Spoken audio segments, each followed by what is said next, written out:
We are moving on to waves part 2. And we've already looked at what is a wave and waves and coastlines. And now we're going to look at erosional and depositional features along coastlines and the attempts by people to stop some of the erosion in some areas. Coastlines are considered either depositional or erosional. Depositional means that there is an accumulation of sand. And you know from the last set of videos with beach compartments that sand tends to come mostly from rivers, from land. And the longshore transport moves that sand along the beaches.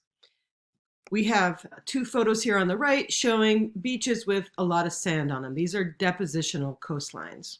The other side of the coin is the erosional coastline, and this is dominated by wave action breaking up the rocks and often steep cliffs, such as shown here. You can see there's a little bit of sand accumulation in this location here, but in general, this particular coastline is being eroded by waves. So let's look at a little more detail here. Along depositional coastlines, we have a number of features that are basically sand deposits. A sandbar is an accumulation of sand that can be near the shore or a little bit offshore.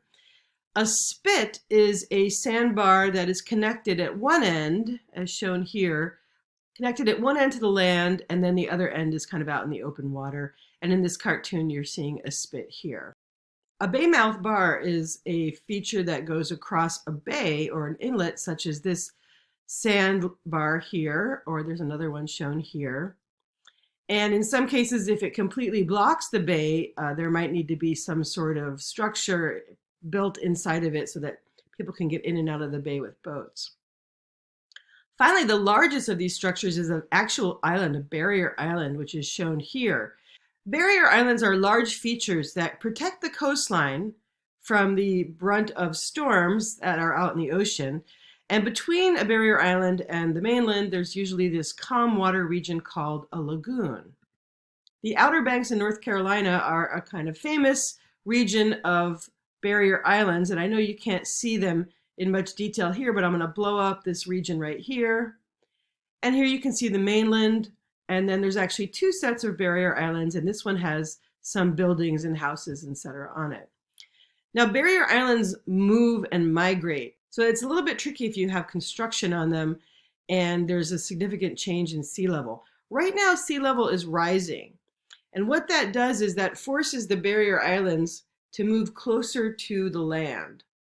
Of course, if you have structures built on the islands, you don't want that, so you wind up having to dredge sand out of the lagoon and bring it back to the outside end of the island. It's very expensive. Do you know how much sea level has risen since the end of the last ice age?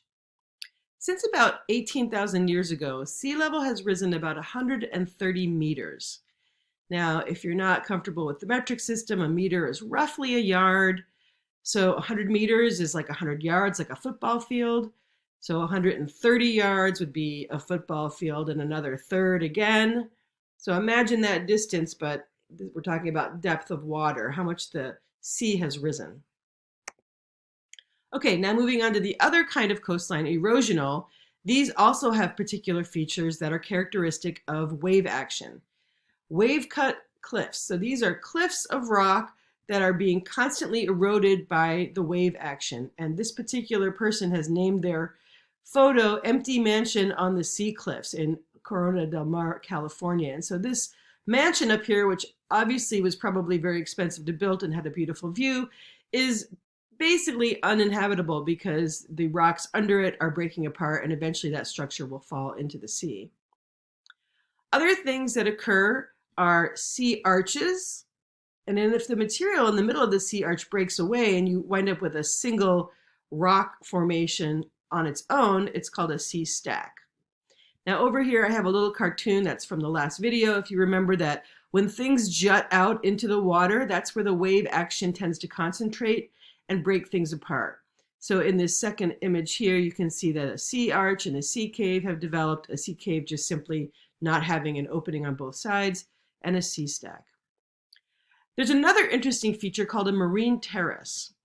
But a marine terrace starts out as a wave-cut platform. So a wave-cut platform is like a ledge of rock that's gently tilted that was cut by wave action. And that's what's shown here. We have a sea cliff And the original land is indicated by this dashed line. The waves have eroded the rocks away, and they've cut this sort of gentle ledge, which is called a wave cut platform. If that platform somehow gets pushed above sea level, then it becomes a marine terrace. So here we have a wave cut platform that's being currently cut by wave action. And here we have a marine terrace, which used to be a wave cut platform and now has been uplifted. Here's an example of two wave cut platforms that have been uplifted to be marine terraces. The one up here is older. It was formed first and uplifted. Then a new one was cut, and then that was uplifted, and now there's probably another one being cut out here. Here's a great example of a place where there's a whole series of marine terraces that have been cut. The oldest are on the top, the youngest are on the bottom, and this region has been slowly uplifting over time and pushing those wave cut platforms up to be a stair-step set of terraces. Okay, we're going to finish up by talking about artificial structures that people build to try to stabilize erosion along the shore. And hard stabilization is the overall term for when something is built to try to stabilize the shore. This is in contrast to bringing sand in instead of trying to stop the movement of the sand. Now here's a picture where I bet you can figure out that this has been an erosional coastline, right? Did you ever wonder what the bottom of a fire hydrant looked like? Well, there it is right there.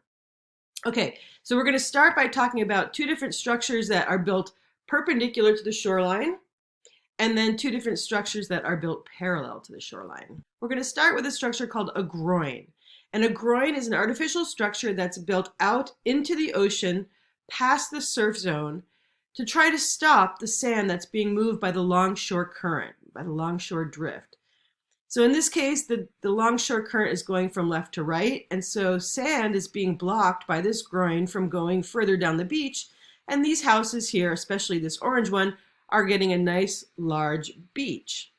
Now unfortunately what happens is on the other side of the groin, there is erosion occurring because the sand that would normally be transported here is missing. And so this house is not very happy because they're losing their beach. Here are some actual examples of groins being built out into the surf zone. Let's look at this one first.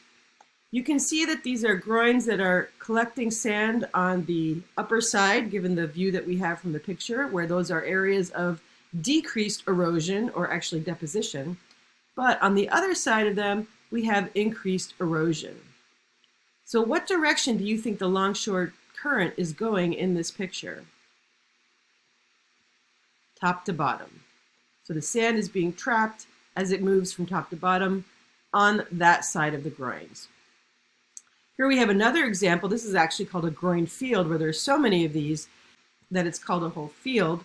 And what you can see here is each of these is collecting a little bit of sand on one side, trying to save this beach area. What way is the longshore transport moving in this picture? Bottom to top. Jetties are when we have two groins essentially close to each other that are placed at the outlet of either an estuary or a lagoon or some sort of region where we want to make a passage for boats within a sandbar or a barrier island in this case. So again, we have longshore drift being shown, and we have accumulation of sand on one side and erosion of sand on the other side. And here's a real example in Santa Cruz Harbor. Which way is the longshore transport going here? Is it from left to right or right to left? Left to right. Okay, so those were barriers that trap sand perpendicular to the shore, trying to grab the sand that's being moved by the longshore transport. Let's move on now to barriers that are protecting the shore from wave action. The first one is called a breakwater, and this is built parallel to the shoreline, and the idea is that as the waves come in, they'll break along this structure, and that will create a region behind it that will be calm water where they could possibly make a harbor for boats. And also, it interrupts the longshore drift because there's no water coming in and moving the sand, and so you get an extended beach here and erosion over here. So here's an actual example, and you might recognize this area. This is the Santa Monica Pier. It doesn't quite look like this today, because in the 1930s, in 33 and 34, they built a breakwater with the idea of creating a boat anchorage region in this area that could be used so people could go off the pier and get into their boats, etc. Now the longshore transport here goes from the north to the south. As I showed you on the previous slide, deposition increases in this region because of the breakwater, and then there's a little bit more erosion on this side. Now what would have eventually happened is that this sand would have eventually gone out to the point where it actually met the breakwater, and then the boat anchorage would have been completely filled in with sand. However, in the 1980s, there was some big storms and the breakwater was destroyed, and that's why those of you who have been down there in the past 20 years, 30 years haven't seen the breakwater. Finally, there's another structure called a seawall. And this is just what it sounds like. It's building a big wall to try to have the beach preserved as the waves hit it. And if you look at this little cartoon, here's a seawall, and it's a good idea for a while maybe, but there's going to always be edges to that seawall. And what happens is the waves are going to preferentially break up the rocks on either side of the seawall. So you're going to wind up losing your beach anyway. Here's a side view, and sometimes there is seepage as the water goes over the seawall. You can imagine if the waters went that high, maybe during a storm, and it starts to break down the seawall. And so it's not a very effective long-term solution. Here's an example of a small seawall that's being built, trying to preserve the land behind it. Here's a much larger seawall. This is down near Oceanside. And this seawall, I know you can't tell the distance, but if you were standing here, you might be about that tall right there. This wall cost $1 million to make. And they tried to make it look natural with some rocks and the colors and everything. But the homeowners pay for that, not us, not the taxpayers. However, this is only temporary, and eventually the people up here are going to lose their yard and then eventually their house. An alternative to these hard stabilization ideas is beach nourishment. That is to say, let's just bring the sand in from somewhere else. So this is down in Florida. This waterway in here is the intercoastal, if you're familiar with it. And what you can see is there are a bunch of groins that have been put out into the longshore current to try to trap the sand. It's not really doing a very good job. So over here we have the same area, and now they've brought beach sand in from somewhere else. So this is a great temporary solution, but what's going to happen? Well, eventually the longshore transport is going to do exactly what it did over here and move that sand away, and so that's a very expensive alternative. So that's it for coastal features. Our next video is going to switch gears significantly and look at the cryosphere.